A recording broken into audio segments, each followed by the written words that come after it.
My favorite part of the unit is the living area. Grabe yung design kung paano siya na-execute ng designer and even yung taste mismo ng client. Kumbaga, perfect talaga. For me naman, it's the kitchen. Kasi dito, ginawa siyang open and at the same time, marami tayong malalagay because malaki yung countertop natin.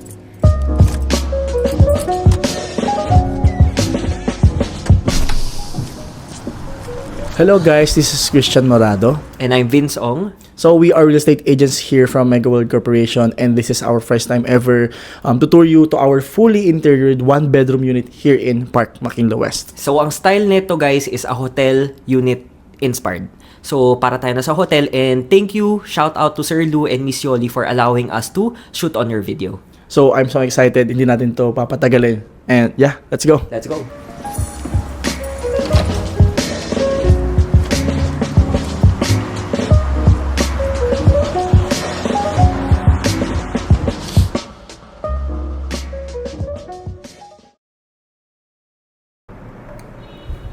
So, welcome guys. Ito yung main door natin for the one bedroom. So, size reference is 48.5 square meter one bedroom unit. So, ngayon, samahan nyo kami ni Christian to check out the unit. So, upon entering, same pa rin, typical Mega World deliverables, naka digital lock set na tayo. So, this is from Philips and you can access this via fingerprint, PIN, keycard, or a mechanical key.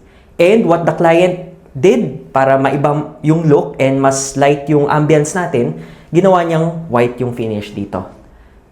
Sa part naman na to guys, we have the video intercom which connects you to the lobby if you have guests or visitors and if may mga parcels kayo. Kita nyo sila but they cannot see you. And this is our main breaker. So, ang style lang natin dito para mas homey, naglagay si interior designer ng dark wood. So, client requested na basta hotel finish yung layout. And sa part na to guys, ito yung favorite part ko. So, if hindi nyo mahulaan, this is actually the toilet and bath. So, para siyang 2-in-1 vanity and at the same time, meron kang full-length mirror. So, maganda dito, bago ka umalis, you can check yourself na if okay ka na before going out. So, sakto lang din siya. And paglabas mo ng CR, ganun din. So, check natin tong toilet and bath. Dito guys, more or less, nag-add-ons lang tayo. So, sa part na to, this is where the washer and dryer is located. So, what the client did is pina-enclose nila. Tapos, to maximize the space, naglagay na rin tayo ng mirror panels. Para at least meron ding salamin on the toilet and bath na full length. Sa part na to, water closet and bidet, parehas from Kohler, which is a Mega World deliverable already. Okay.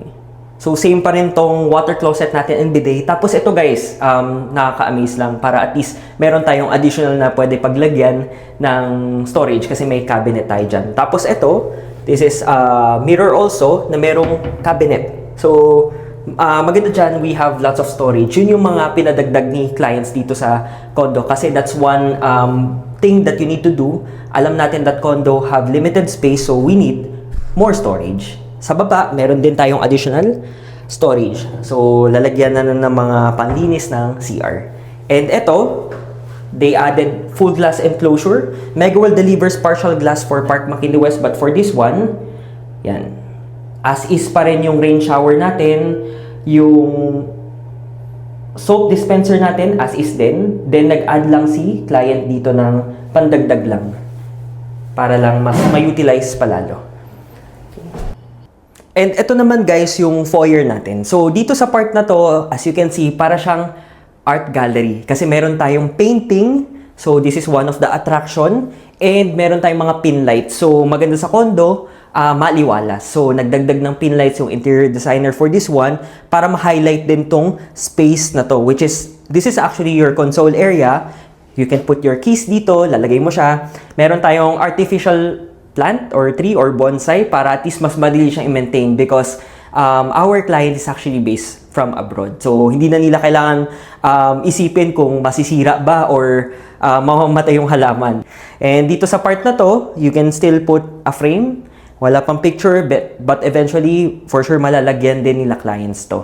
So, etong part na to, this is the shoe closet, and yung baba, kung saan yung shoes namin, that can be your extension also for the shoes. And highlight lang guys, meron tayong console dito, not console but socket for easy charging, and may mga LED lights tayo para magkaroon ng accent yung area na to.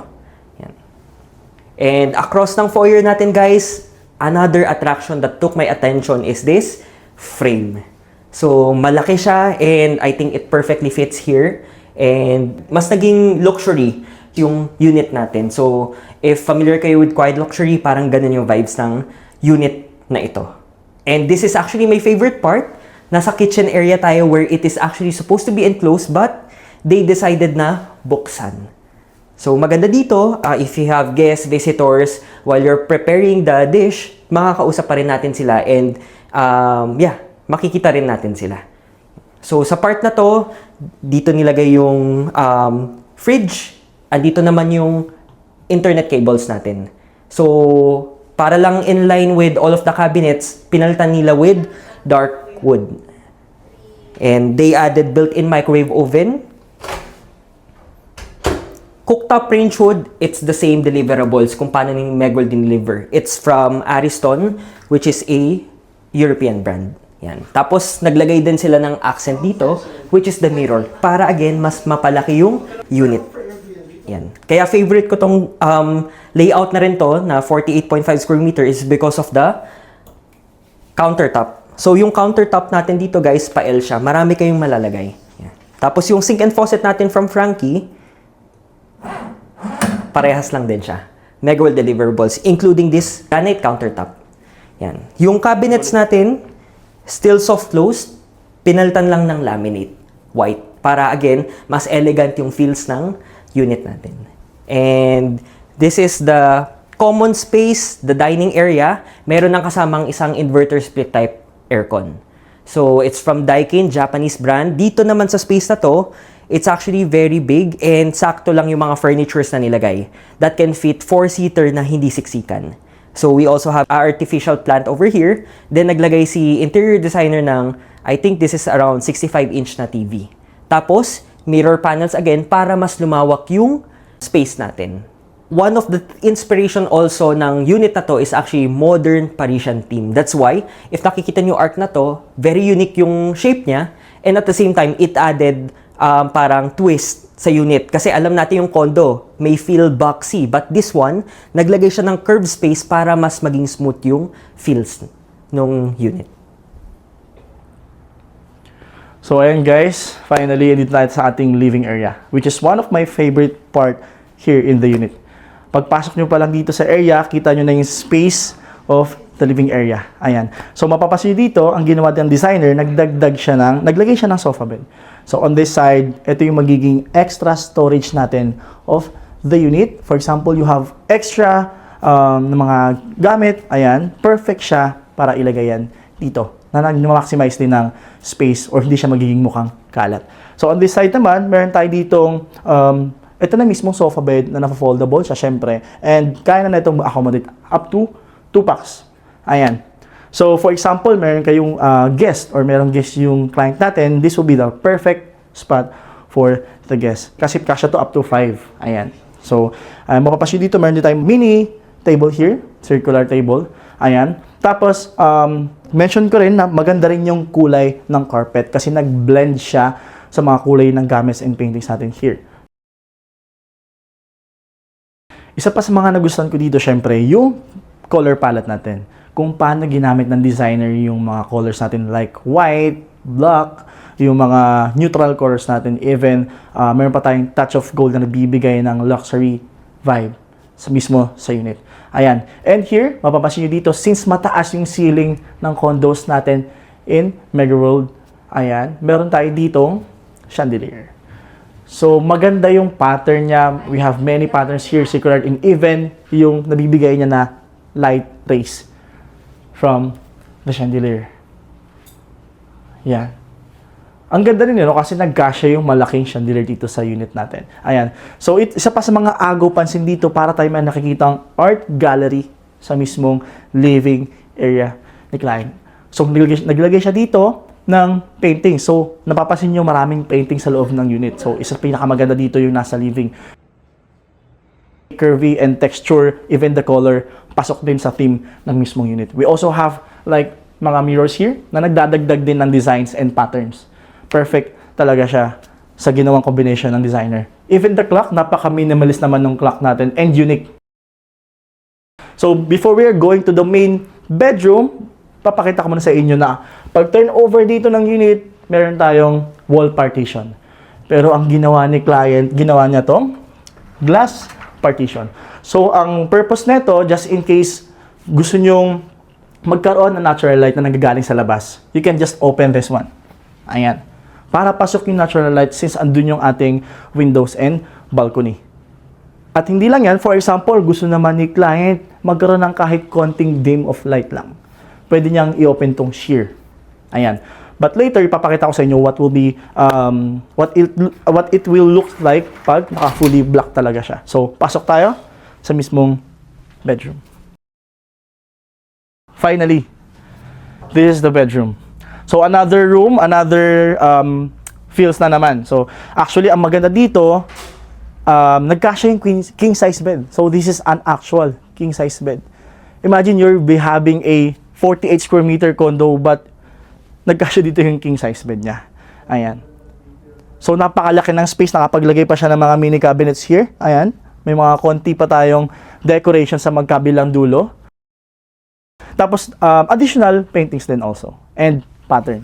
So, because of this kind of theme, kailangan talaga napakaraming pattern to maintain the theme. Even the color combination niya. Meron tayong dumagdag na kulay dito. Meron tayong mga iba't ibang klaseng shade ng gray. Napasok talaga sa design. So, actually, this is one of my client's favorite spot. Ayan. Ito yung parang magiging mini office niya. Since may time na busy si client, ito yung perfect spot para makapag-lock in siya to focus if marami siyang gagawin for works. Ayan. So, dito naman, nagdagdag ta siya ng additional design. Para siyang design at the same time cabinet na rin kasi naglagay siya ng mga gamit dito, paintings, baka sooner, kagaya na nasabi kanina ni Sir Vince, maglalagay din siya dito ng mga pictures. Ayan. Tapos, syempre, meron tayong cabinets here. Pag turn over sa inyo ng unit neto, wala talaga siyang mirror pero ginawa dito sa designer, nilagyan niya lang ng mirror para dagdag space ng vibe din. Mas nalaki din yung vibe ng mismong unit. So, meron din tayo ditong split type aircon aside from the aircon natin sa living area. Meron din tayo dito sa may bedroom. So, actually, isa yun sa mga standard na kasama na mas mabili nyo itong unit. Ang maganda pa dito, mataas yung ceiling natin, kaya medyo nag-drop ceiling si client para magkaroon ng konting accent sa light. Pero you can still see, mataas pa rin talaga yung ceiling natin. So, last, syempre, but not the least, we have our outdoor area of the unit.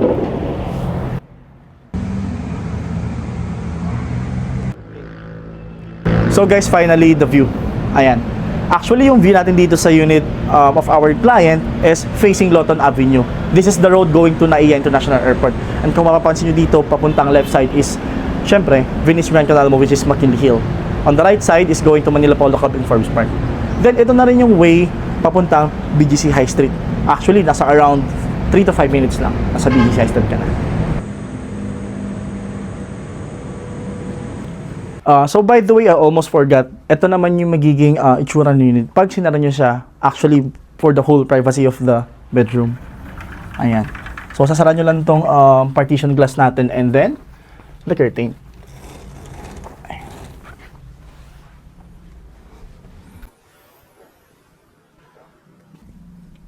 And that's it. Sana nagustuhan itong beautiful condo tour natin. And if nagustuhan nyo itong unit, by the way, I'm Christian Don Morado. And I'm Vince Ong, and again, we're from Mega World. If you're interested to get one of our properties similar to this one, we still have limited units available. And don't forget to like, share, and subscribe for more contents like this. So ayun, I'm excited to show with you. Marami pa tayong vlogs na paparating. Okay? See you. See you. Bye-bye.